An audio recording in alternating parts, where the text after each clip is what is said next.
ನಮಸ್ಕಾರ ವೀಕ್ಷಕರೇ. ಹಾರ್ಮುಜ್ ಜಲಸಂಧಿ ಓಪನ್. ಭಾರತದಲ್ಲಿ ಪೆಟ್ರೋಲ್, ಡೀಸೆಲ್, ಎಲ್ಪಿಜಿ ಬೆಲೆ ಇಳಿಕೆ ಯಾವಾಗ? ಶಾಕಿಂಗ್ ಮಾಹಿತಿ ರಿವೀಲ್. ಅಮೆರಿಕ ಮತ್ತು ಇರಾನ್ ನಡುವಿನ ಯುದ್ಧವನ್ನು ಕೊನೆಗೊಳಿಸುವ ಒಪ್ಪಂದ ಮತ್ತು ವಿಶ್ವದ ಪ್ರಮುಖ ಸಮುದ್ರ ತೈಲ ಮಾರ್ಗ ಹಾರ್ಮುಜ್ ಜಲಸಂಧಿಯನ್ನು ಮತ್ತೆ ತೆರೆಯುವ ದೊಡ್ಡ ಘೋಷಣೆಯನ್ನು ಅಮೆರಿಕ ಅಧ್ಯಕ್ಷ ಡೊನಾಲ್ಡ್ ಟ್ರಂಪ್ ಮಾಡಿದ್ದು, ಈ ಮೂಲಕ ವಿಶ್ವಕ್ಕೆ ತೈಲ ಬಿಕ್ಕಟ್ಟು ಕಡಿಮೆಯಾಗುವ ಸೂಚನೆ ಸಿಕ್ಕಿದೆ. ಇದರ ಬೆನ್ನಲ್ಲೇ ಭಾರತದ ಹಡಗು ಸಹ ಕಳೆದ ಹಾರ್ಮುಜ್ ಜಲಸಂಧಿಯನ್ನು ದಾಟಿದ್ದು ಭಾರತದತ್ತ ಸಾಗಿ ಬರುತ್ತಿದೆ ಎಂದು ವರದಿಯಾಗಿದೆ. ಈ ಸುದ್ದಿ ತಿಳಿಯುತ್ತಿದ್ದಂತೆ ಇದೀಗ ದೇಶದಲ್ಲಿ ಏಕಾಏಕಿ ಗಗನಕ್ಕೇರಿದ್ದ ಪೆಟ್ರೋಲ್, ಡೀಸೆಲ್ ಮತ್ತು ಎಲ್ಪಿಜಿ ದರ ಇಳಿಕೆಯಾಗುತ್ತದೆಯೇ? ದರ ಇಳಿಕೆ ಆದರೂ ಎಷ್ಟು ಆಗಬಹುದು, ಯಾವಾಗ ಆಗಬಹುದು ಎಂಬ ಪ್ರಶ್ನೆಗಳು ಕೇಳಿ ಬರುತ್ತಿದೆ. ಇದಕ್ಕೆ ತಜ್ಞರು ಉತ್ತರಿಸಿದ್ದಾರೆ. ಭಾರತದಲ್ಲಿ ತೈಲ ಬೆಲೆ ಇಳಿಕೆಯಾಗುತ್ತಾ?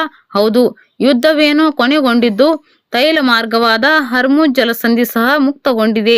ಆದರೆ ಜಾಗತಿಕ ಮಾರುಕಟ್ಟೆಯಲ್ಲಿ ಕಚ್ಚಾ ತೈಲ ಮತ್ತು ಇಂಧನದ ಗಗನಕ್ಕೇರುತ್ತಿರುವ ಬೆಲೆಗಳಿಂದ ಸಾರ್ವಜನಿಕರಿಗೆ ತಕ್ಷಣದ ಪರಿಹಾರ ಸಿಗುವುದಿಲ್ಲ ಎಂದು ತಜ್ಞರು ಹೇಳಿದ್ದಾರೆ. ಅಂತಾರಾಷ್ಟ್ರೀಯ ಕಚ್ಚಾ ತೈಲ ಪೂರೈಕೆ ಸರಪಳಿ ಮತ್ತು ಸಂರಕ್ಷಣಾ ಕಾರ್ಯಾಚರಣೆಗಳು ಸಂಪೂರ್ಣವಾಗಿ ಹಳಿಗೆ ಮರಳಲು ಹಲವಾರು ತಿಂಗಳುಗಳಿಂದ 1 ವರ್ಷ ತೆಗೆದುಕೊಳ್ಳಬಹುದು ಎಂದು ವಿಶ್ವದ ಇಂಧನ ತಜ್ಞರು ಎಚ್ಚರಿಸಿದ್ದಾರೆ. ಕಚ್ಚಾ ತೈಲದ ಸಾಗಣೆ ಮತ್ತು ಸಂಸ್ಕರಣೆಯ ನಿಧಾನ ಪ್ರಕ್ರಿಯೆ ಹಾಗೂ ಈ ಸಮುದ್ರ ಮಾರ್ಗದ ಸುರಕ್ಷತೆಯ ಬಗ್ಗೆ ಕ್ಯಾಪ್ಟನ್ಗಳು ಮತ್ತು ವಿಮಾ ಕಂಪನಿಗಳಲ್ಲಿ ಇರುವ ಭಯದಿಂದಾಗಿ ಶಾಂತಿ ಒಪ್ಪಂದದ ಪರಿಣಾಮವು ತಕ್ಷಣಕ್ಕೆ ಗೋಚರಿಸುವುದಿಲ್ಲ ಎಂದು ತಜ್ಞರು ಅಭಿಪ್ರಾಯಪಟ್ಟಿದ್ದಾರೆ. 3 ತಿಂಗಳಿನಿಂದ ಸಿಲುಕಿಕೊಂಡಿರುವ ಹಡಗು ಯುದ್ಧ ಪ್ರಾರಂಭವಾಗುವ ಮೊದಲು ವಿಶ್ವದ ತೈಲ ಮತ್ತು ಅನಿಲ ಪೂರೈಕೆಯ ಸುಮಾರು 1/5 ಭಾಗ 20% ಹಾರ್ಮುಜ್ ಜಲಸಂಧಿಯ ಮೂಲಕ ಹಾದುಹೋಯಿತು.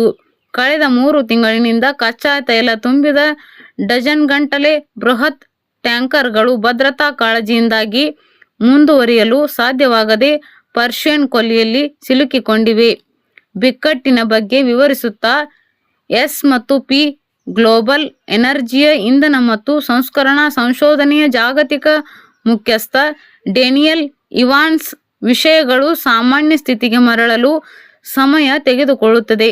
ಕಂಪನಿಗಳು ತಮ್ಮ ಹಡಗುಗಳು ಸುರಕ್ಷಿತವಾಗಿ ಬರಲು, ಲೋಡ್ ಮಾಡಲು ಮತ್ತು ನಿರ್ಗಮಿಸಲು ಸಾಕಷ್ಟು ದೊಡ್ಡ ಸುರಕ್ಷತಾ ವ್ಯವಸ್ಥೆ ಅಗತ್ಯವಿದೆ.